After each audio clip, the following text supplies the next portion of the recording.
Merhaba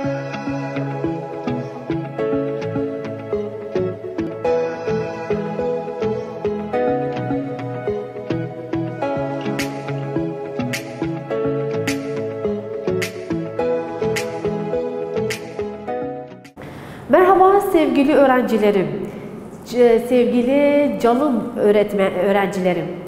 Bugün ben sizinle beraber, önceden kendimi tanıdığım, ben Merve Terzioğlu, Selçuk Ürük Öğretim Okulu'ndan fen bilgisi öğretmeniyim. Bugün 5. sınıfın fen bilgisini beraber çalışırız ve beraber tekrarlama yaparız.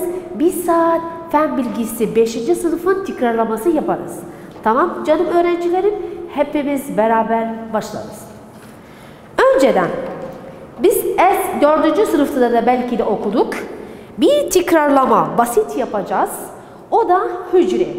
Hücre kelimesi dedi. Belki de duymuşsunuz. Belki de biliyorsunuz da. Belki de 4. sınıfta da almışsınız. Hücreler. Hücre ne demektir? Hücre önceden tarifini tüm öğrenciler biliyor. Hücre tüm canlıların temel oluşumudur. Yazacağız. Hücre tüm temel canlıların oluşumudur. Hücre tüm canlıların temel oluşumudur. Biz bunu biliyoruz. Bunu 4. sınıfta da almışız. Ben sadece tekrarlama yapacağım. Siz hatta bilersiniz güzel. Unutmayın bunu. Zaten kendi öğrencilerim eğer beni dinlerseler okul öğrencilerim zaten biliyorlar. Hücre tüm canlıların temel oluşumudur. Burada ben ettim. Tüm yardım temel olmaz. Tüm canlıların temel oluşumudur. Tüm canlıların temel oluşumudur. Yani esasidir, temelidir. Hayvan olarak, insan olarak, bitki olarak, o canlılar. Canlılar siz tabii nedir? İnsan, hayvan, bitki. Tüm canlıların temel oluşumudur. Ne? Hücre. Hücreden sonra bak bugün konumuz hücre 5. sınıfı neden başlıyor? Hücre çeşitleri. Önceden hücreni keşfetmek veya bulmak kitabımızda vardır. Robert Hooke ilk insanda teleskobu kullandı ki hücreni buldu. İlk bilim adamlardan biri Robert Hooke ne aldı o çocukların teleskobu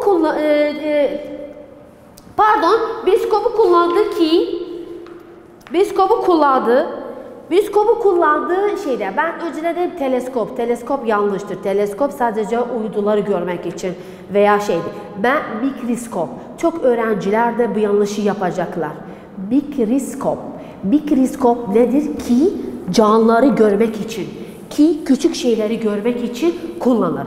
İlk insan kullanan kimdir? Robert Hooke'tur. Robert Hooke ilk insan ki mikroskobu kullandı, hücreleri buldu. Şimdi bugün konumuz hücreler çeşitleri. Hepsi bu temellerdir, etmektir. Hücrelerin çeşitleri çoktur. Tabii hücrenin çeşitleri her hücre kendi işine göre, kendi şekline göre görevini yapacak, işin edecektir. Onlar tabii öğrenciler belki de bakarsınız ben mask takmamışım, eldiven takmışım, mask takmamışım. Tek başıma buradayım ondan dolayı ama siz dışarı çıksanız takın lütfen bu notu da alın canım. Arkadaşlar kızım oğlum Robert Hooke ilk olarak mikroskobu kullanmış veya hücreleri bulmuş sonra da hücre çeşitleri bulmuş. Hücrelerin çeşitli şekli değişir bir hücreden diğer hücreye. Mesela kan hücresi kan üretir. Kas hücresi kas üretir. Mesela kemik hücresi kemik üretir. Herkesin şekline göre, herkesin görevine göre işini yapacaktır. Tabii biz de önceden madem biz canlılık insan olarak kim alırız? Hayvanlar da bitkilerin hücreleri alırız. Hayvanlar da bitkilerin hücreleri nedir yavrum? Arkadaşlar kızım oğlum ben örnek olarak bir basit şey olarak ben resim yaptım burada. Bir hücre resmi yaptım. Resmi yaptım. Burada şekil koymuşum ama isimleri koymamışım. Bir hücre yapımı Ya da bir hücrenin şeysi neden oluşur? Önceden her zaman değil ortada olur, merkezde alır. 2, 4. sınıfta da yumurtanı getirdik biliyorsunuz. Yumurtanın sarısı ne yazarız? Çekirdek. Çekirdek. Çekirdekin etrafında neler var? Bu noktalar, boşluklar ne deriz? Sitoplazma. Sitoplazma. Bu yuvarlak boşluklar, buna ne deriz? Ne deriz? Boşluk deriz. Boş. Silgi pardon.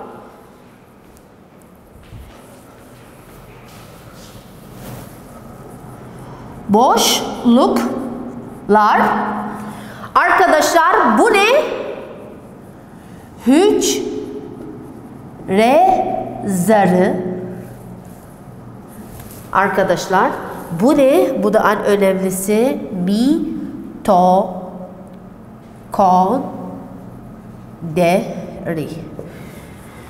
Mitokondri. Mitokondri. Arkadaşlar bir hücrenin, bir önemli, bir basit hücre her şey olursa yapımı zaten 4. sınıfta da biliyoruz bunu almışız. Önceden hücre zarı, sonradan çekirdek, çekirdekten sonra mitokondri, sonradan sitoplazma, sonradan boşluk. Bu bir hücre yapımıdır. Ama şimdi burada hücre çeşitleri 2 tanemiz var. Bir hayvan hücreleri, bir de bitkiler hücresi. Bir bitkiler hücresi, bir de hayvanlar hücresi. Bitkiler ve hayvanlar hücresi. Bitkiler hücresi, oğlum kızım yavrum dikkat edin, bitkiler hücresine başlarız. Şimdi bir sayarız. Bakarız ne var, neler yok. Bu da bir hayvan hücresi.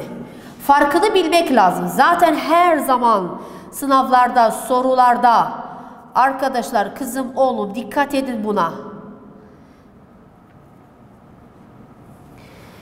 Şimdi bakarız. Neler var, neler yok. Bu sene, bu sınıfta neler alırız, neler şeyleriz. Önceden hepsinde çekirdek. Hem bitki hücresinde çekirdek var, hem de hayvanın tabi biliyorsunuz her hücrenin de her bölümünün görevi vardır. Mesela çekirdek ne yapacaktır? Tüm hücreni kontrol eder. Yani nasıl okulun müdürü var, tüm okulu kontrol eder. Bu da çekirdek tüm hücreyi kontrol eder. Güzel. Mitokondriye geliriz. Mitokondri ne yapacaktır? Hücreye enerji üretir. Hücreye enerji üretir. Yani enerji verir. Sitoplazma nedir? Ki araları çekirdekten hücre zarısının arasındaki mesafe jelatin bir şekilde sitoplazma deniriz. Bu tabii hepsini bunu almışsınız siz biliyorsunuz. Boşluklar burada var. Bir yuvarlaklar ki gösteriyor yazdım boşluklar. Yavrum kızım bu boşluklar ne yapacaktı? Nasıl bizde depo odası var ya, burada da işte bu depo fazla olan maddeler, istemeyen şeylerler, kullanmayan şeylerler ya fazla olan şeylerler hepsi bu koful. İngilizcesi kofuldur. Ben Türkçe'de boşluk deriz. Bunlar da hepsinin arkadaşlar depolarlar. Ondan sonra bizde var hücre tabi sitoplazma dedik, boşluk dedik, çekirdek dedik, mitokondriye dedik. Hücre zarı da ne demektir? Hücre zarısı aynı nasıl evinin kapısı var, etrafı vardır, siyacı vardır. Bu da böyle hepsi hücreni kurur tüm şeylerden. Bunu da bildik. Şimdi en önemlisi kızım oğlum bitki hücresiyle veya hayvan hücresinin arasındaki farkları bilmek lazım. Burada da bir şey size vereceğim arkadaşlar kızım oğlum. O da burada bizde bir de bak burası da çekirdek yapmışım. Şu burada iplik şeklinde bir madde yapmışım. Acaba bu madde ne demektir? Bu yapım ne demektir? Bu yapım diyeriz buna. Ne diyeriz buna? Arkadaşlar buna diyeriz kromozomlar. Kromozomlar ne demektir? Kromozomlar iplik şeklinde bir yapıdır. Çekirdeğin içinde olacaktır. Kromozomlar ne demektir? Arkadaşlar iplik şeklinde bir yapıdır. ki çekirdek içinde olur. Çok fazla geçmeyiz. İnşallah gelecek yıllarda 6. sınıfta ya da 6. derslerinde kromozom şeysini sayacağız. Faydası ne demektir, işi nedir, görevi nedir? Sadece 5. sınıfta biz bu kadar anlatırız. Tamam mı kızım oğlum? Şimdi yine döneriz dersimize. Arkadaşlar bak ben açıklıyorum. Bu hepsi bir tekrarlamadır. Dersimiz nedir? Hücre çeşitleri. Bitki hücresinde ne var? Arkadaşlar bitki hücresinde önceden çekirdek, bitki hücresinde de var. Hepsinde var, çekirdek var. Bitki hücresinde de çekirdek var.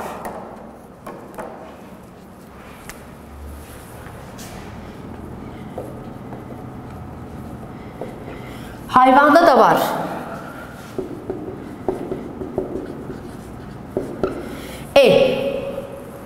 Ondan sonra sitoplazma var. Evet, her ikisi de var.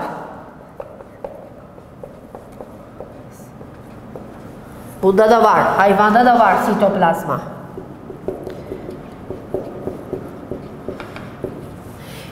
Ondan sonra mitokondri var. Evet, mitokondri de var. Bizde de çekirdek ne yapacak? Tüm hücreyi kontrol eder. Sitoplazma sadece yeri memberi kapadır. Hücrenin memberi kapadır. Ondan sonra neyimiz var? Mitokondri. Mitokondri dedik ne verir? Hücreye enerji üretir. Ondan sonra bitkide, hayvanda da var.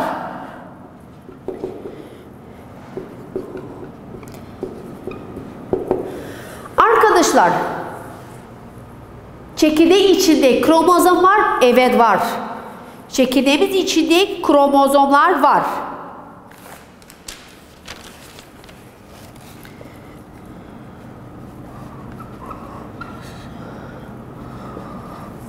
Burada da kromozom var.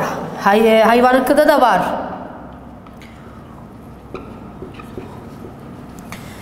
Arkadaşlar daha ne var? Koful, boşluk var. Burada da var. Evet. Hücre zarı. Evet var. Her ikisi de hücre zarı.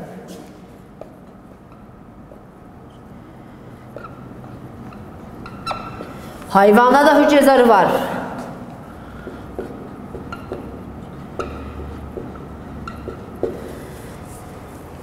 Yedinci. Arkadaşlar, bitkide durarız. Nesi var? Bitkiler resmi yaptık. Şimdi ben öğrencilerimden söylesem, ben burada yazmışım bak hücre resmi. Eğer ben bir öğrenciden istesem onlar hücre bitki hücresi yapsın, bu resim olmaz. Çünkü bitki hücresinde ne vardır? Daha bir farkı vardır. Başka hücre duvarı. Hücre duvarı. Hücre duvarı. Hayvanda yoktur. Hücre duvarı yoktur. Başka 8. Özür dilerim. İyi kısa şeyde getirdim. Siz devam edin. Edebilirsiniz. Defterinizde ya not şeylerinde bu yazabilirsiniz. Kızım oğlum. Bitkiler hücresinde bak yavrum. Çekirdek burada da var. Burada da var. Sitoplazma var. Mitokondri var. Kromozom var. Boşluk var. Hücre zarı var. Hücre duvarı yok. Bir de yeşil plastit. Arkadaşlar yeşil plastit. Burada 8. yoktur. Arkadaşlar hayvanlar renkleri yeşil değil ama bitkilerin tüm bitkiler herhangi memlekette, herhangi yerde, herhangi şeyler dışarıda bitkiler tam yeşildir. Neden oğlum kızım? Yavrum. Çünkü yeşil plastitler orada var. O hücrelerde bizde yeşil plastit. Tabii bizden hayvanlar aynıyız. Yoktur. Şimdi bu konunun son defa tekrarlayacağım. En önemlisi ya da bir sorun vardır. Bitki hücresiyle hayvan hücresi arasındaki farklar nedir? Çok önemli iki farkımız var. bir nedir yavrum birinci? Bir hücre duvarı. İkinci yeşil plastik. Bitkide var, hayvanda yoktur. İnsanda da yoktur. Bunu çok önemli bir not yazın. Fark, hücre zarıyla hayvan zarlarının arasındaki iki tanedir yavrum. Bir hücre duvarı, bir de yeşil plastik. Tamam? Anlaşıldı mı? Şimdi bu hücreye anlattık olarak veya notları verdik. Bizde başka bir şey de var dersimizde konumuzda. Acaba bu hücre arasındaki maddeler nasıl dağılır? Bitkilerde difüzyon olayıyla belki de bunu duymuşsunuz 5. sınıftaki öğrenciler biliyorlar da. Hocaları onlar anlatmış. Ben de öğrencilerime anlatmışım. Difüzyon ne demektir? Difüzyon tarifini tanımı ne demektir?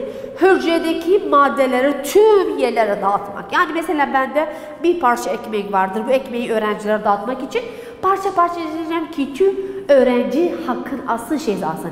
Difüzyonda ne demektir? Difüzyonda hücreler şeysi de işinde maddeleri, yemeklerini tüm yere dağıtacak.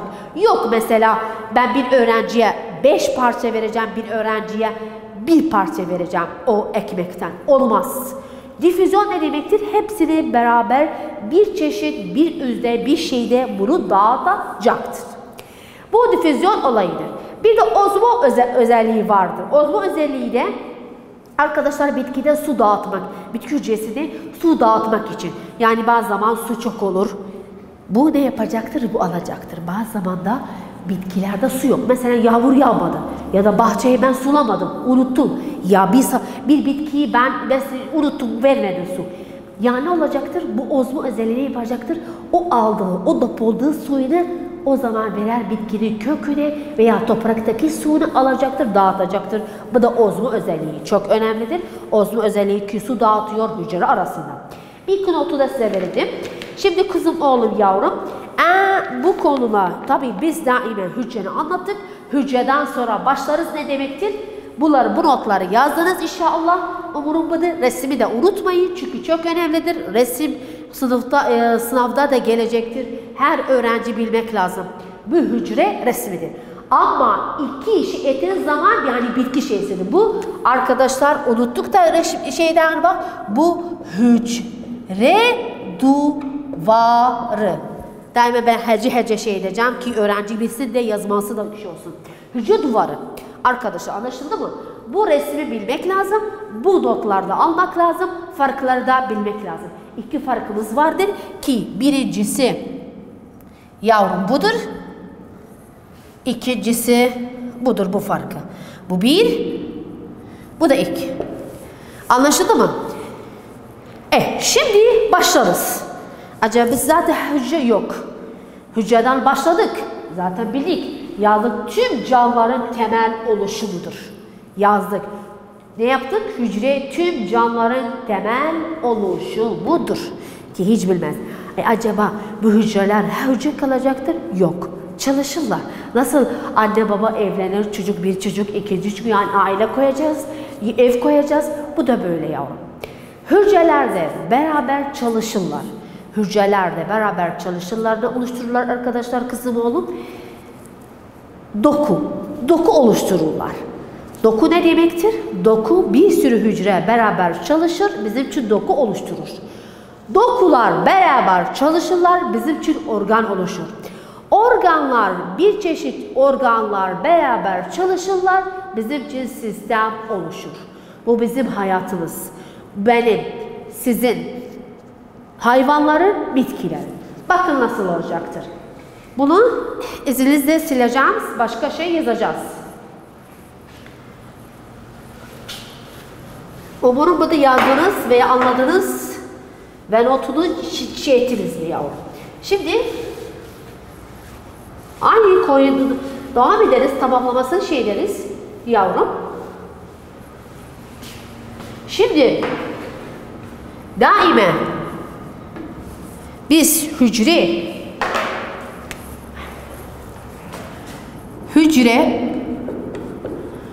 hücreden sonra ne gelir? Daima hücreler beraber çalışırlar, ne olur? Doku. Dokudan sonra beraber dokular çalışır, ne olur? Organ. Organlar beraber çalışır. Ne olur yavrum? Sistem. Bu çok önemlidir. Tüm öğrenci ezberlemek lazım. Veya bilmek lazım. Yok ezberlemek.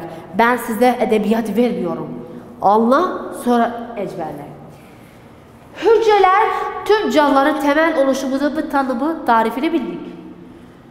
Hücreler, bak işaret koydum. Hücreler beraber çalışırlar, ne oluştururlar? Doku. Dokular beraber çalışır. Ne oluşturur kızım oğlum? Organ. Organ ne oluşturur? Sistem. Mesela örnek hücre. Hücreden ne oluşturdu? Doku. Mesela kas dokusu. Bir kas. Kas kimlerdir? Organ ne demek? Kas tabi kas dokusu mu? Kas dokusunu oluşturur kas organı. Kas bilirsiniz, kas yani et, kemikler çalışmaz kassız. Hangi sistemde? Kas sisteminde. Kas sisteminde. Ya da başka bir örnek. Bunu şey edebilir misiniz? Başka bir örnek. Hücre ne oluşturdu? Aynı kas dokusu ne oluşturdu? Mide. Mideden sonra ne sistemi? Arkadaşlar sindirim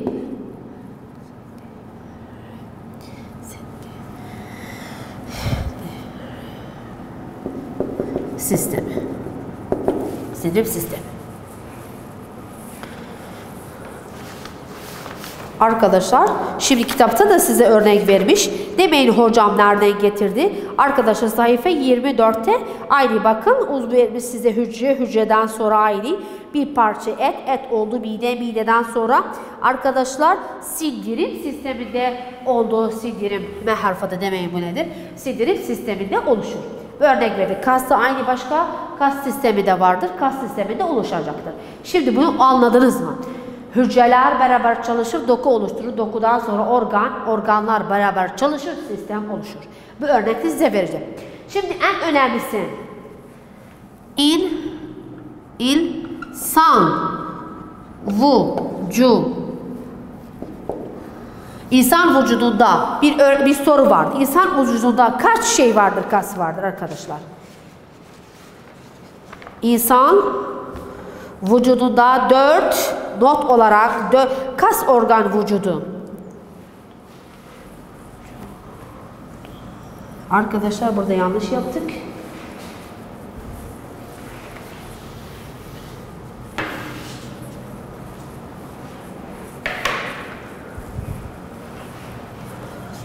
İnsan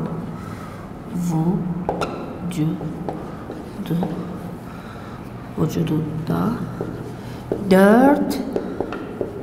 4 doku vardır. İnsan vücudunda 4 doku vardır. 4 çeşit dokumuz vardır. Çok önemli dokulardır. İnsan vücudunda 4 çeşit, dediğimiz zaman çeşit dediniz demeniz önemli değil. 4 çeşit dokusu olsa daha iyi olacaktır. 4 çeşit dokusu vardır. Ya da 4 çeşit dokudan oluşur. 4 çeşit yazsam daha iyi anlarsınız. Daha iyi olacaktır. 4 çeşit dokular vardır. 4 çeşit dokulardan oluşur.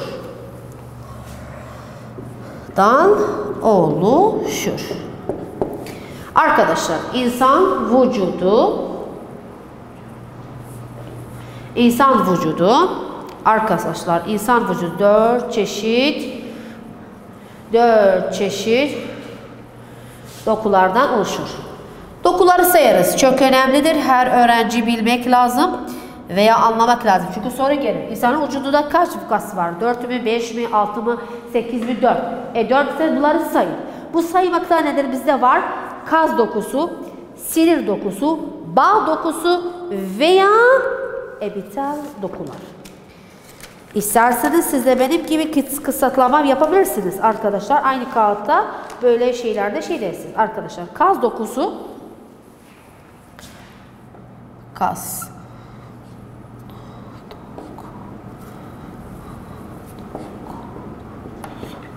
dokusu, sinir dokusu, bağ dokusu, Arkadaşlar bu öğrenciler epital yazarlar, episal yazarlar. Buna dikkat edin. Bu şeyde çok önemlidir. Epital.